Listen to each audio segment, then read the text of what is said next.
Hello, c'est Johanna, bienvenue dans ma citadelle. Je suis heureuse de vous retrouver aujourd'hui pour une petite vidéo sortie littéraire. Je vais vous parler des sorties du mois de mai. Il y en avait vraiment beaucoup. J'ai eu beaucoup de mal à faire une petite sélection des livres qui finiront dans ma wishlist, de regarder mes futurs achats et tout ça. C'était trop dur de choisir. Mais j'ai dû faire un choix et je vais vous montrer tout ça. Je m'excuse par avance si vous voyez que je suis rouge, j'ai des plaques d'allergie depuis ce matin, c'est horrible, mais bon, c'est pas grave, on va faire avec.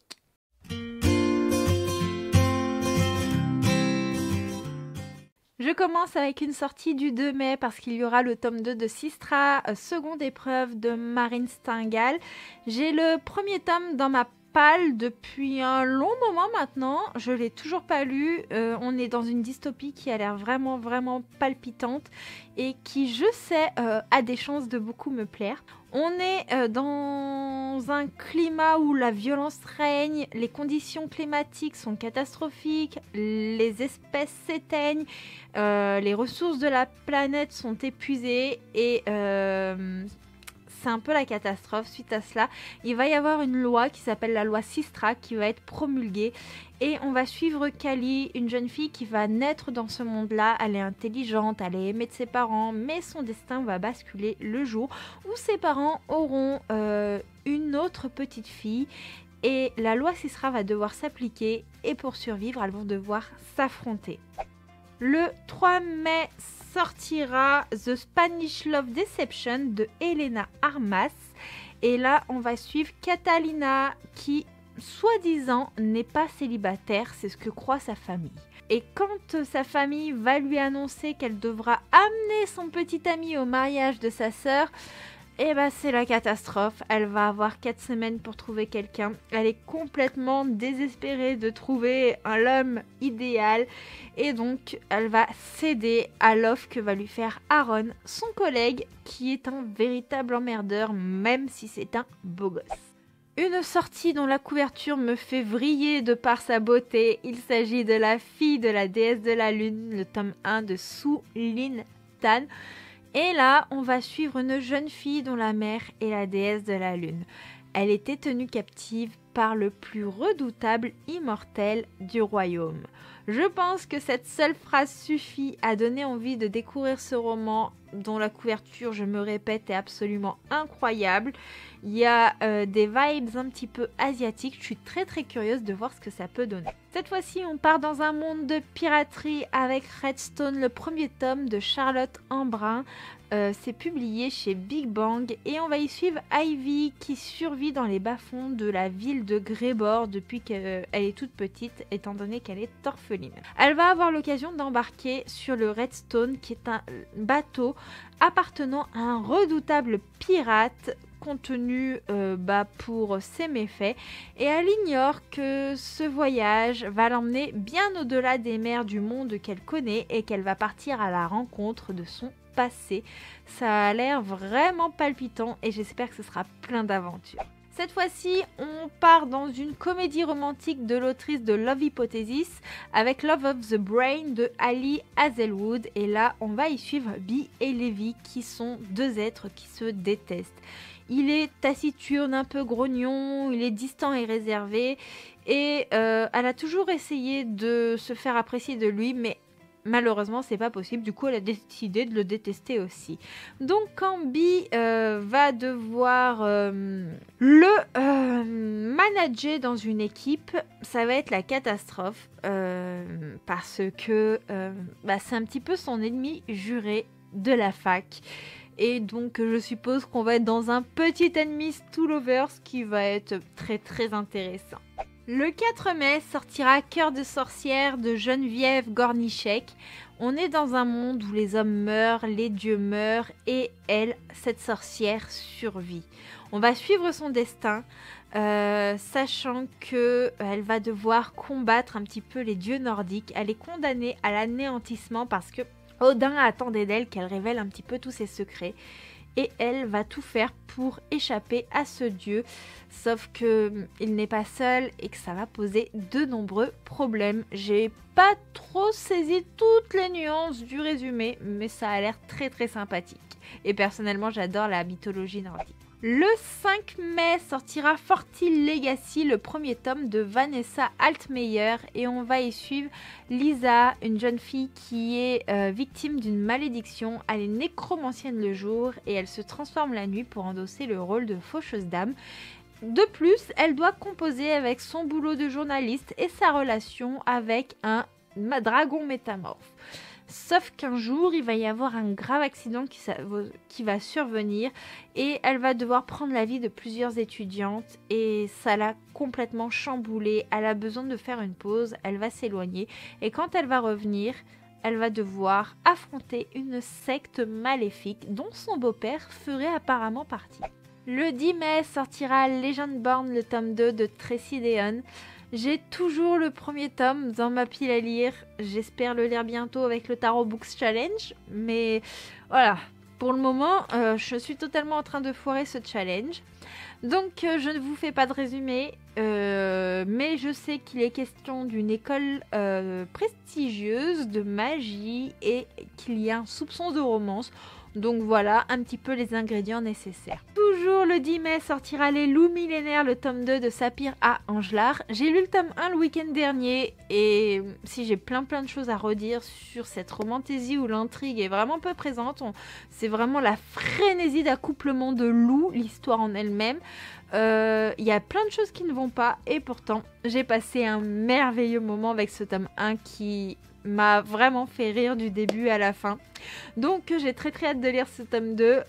Même s'il n'y a pas grand chose qui va, j'ai tellement passé un bon moment que l'envie de découvrir la suite est présente et je vous fais un update très bientôt.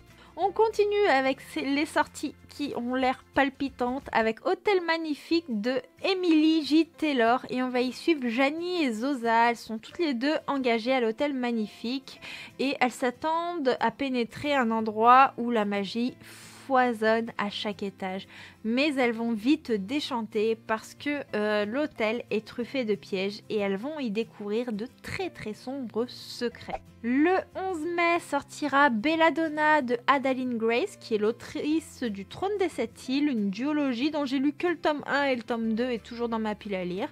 On ne dit rien. Et donc, on nous dit dans le résumé qu'il suffit de 5 baies de belladone pour tuer quelqu'un. Notre héroïne, Signa, elle a 19 ans et elle est devenue orpheline lorsqu'elle était bébé. Elle a été élevée par plusieurs tuteurs, mais ils étaient tous intéressés par sa richesse et non par son bien-être. Et de ce fait, ils ont connu une fin prématurée. Il lui reste à présent comme parents les Hawthorne, sauf que la mère est morte.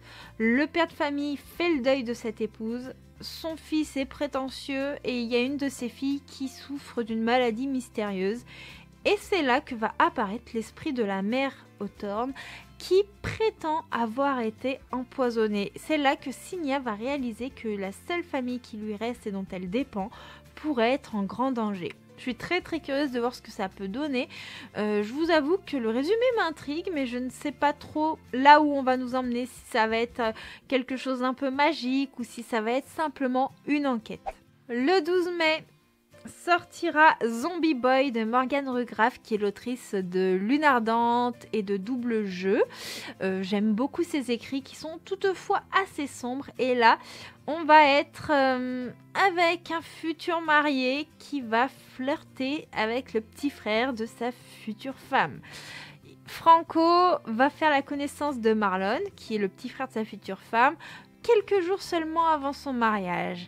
C'est un frère dont il n'a jamais entendu parler parce que personne n'avait envie de le voir revenir. C'est un petit peu le bad boy de la famille et il va y avoir de nombreux secrets qui vont découler avec une petite relation qui est en quelque sorte interdite étant donné que il flirte avec le frère de sa future femme, quoi. Le 15 mai, on a une romance avec un fake couple avec amoureuse de mon faux petit ami de R.S. Grey. Je vous cite simplement les 2 premières phrases du résumé, puisque pour moi, elles sont totalement parlantes, elles donnent envie. Il a accepté de se faire passer pour son petit ami, mais les règles qu'ils sont fixées commencent à devenir floues. Je suis douée pour cacher mes sentiments, faire semblant que je ne suis pas amoureuse de mon meilleur ami.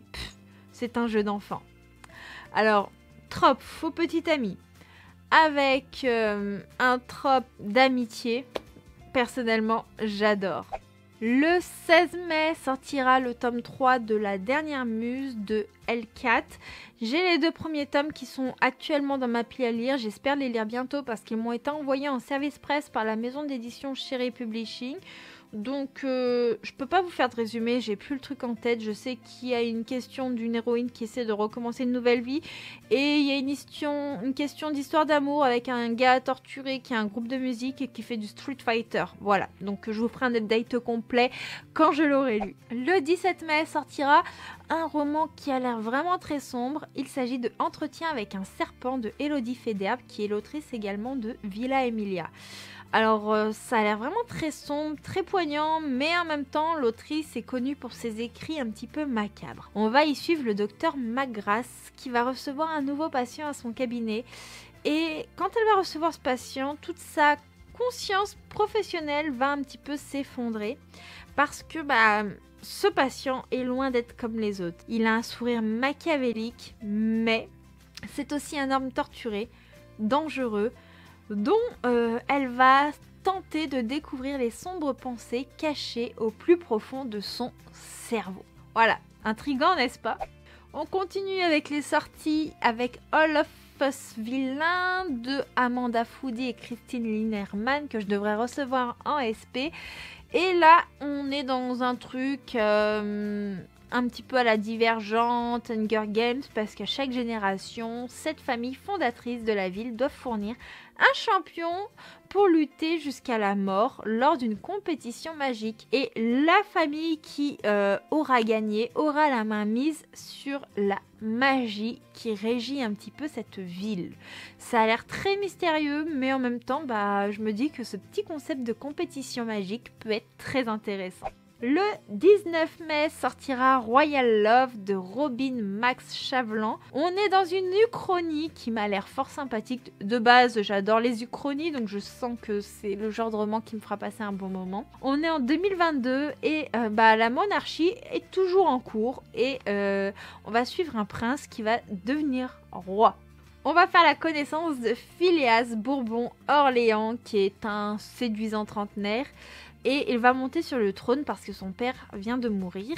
Son sacre officiel est prévu 3 mois plus tard, mais c'est aussi le laps de temps qu'il va s'octroyer afin de reconquérir la seule femme qu'il a aimée, qui est son amie d'enfance, Avril. Celle-ci est partie plusieurs années en arrière parce que elle veut s'éloigner un petit peu de tout ce monde. Sauf que Phileas, il en a décidé autrement, et pour la reconquérir, il a décidé d'accepter d'être filmé pendant 80 jours dans un documentaire intimiste qui va évoquer un petit peu l'homme derrière la couronne. Mais sa seule exigence, c'est que ce soit Avril qui soit la réalisatrice de ce documentaire, qu'elle soit d'accord ou pas de le réaliser.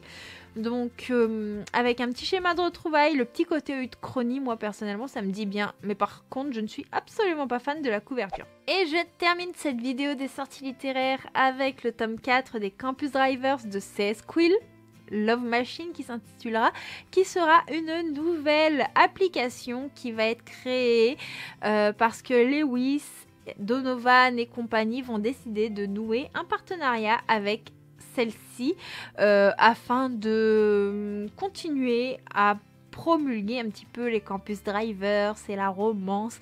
En tout cas, j'ai très hâte de faire connaissance avec cette nouvelle équipe, les nouveaux personnages, et j'ai très envie de retrouver les personnages que j'avais beaucoup aimé suivre dans les campus drivers, parce que c'est une trilogie de romance très légère, mais qui en même temps met du baume au cœur, et les personnages sont attachants, et j'aime beaucoup la plume de C.S. Quill. Et pourquoi je me justifie, je ne sais pas. Voilà, c'est tout pour les petites sorties littéraires du mois de mai.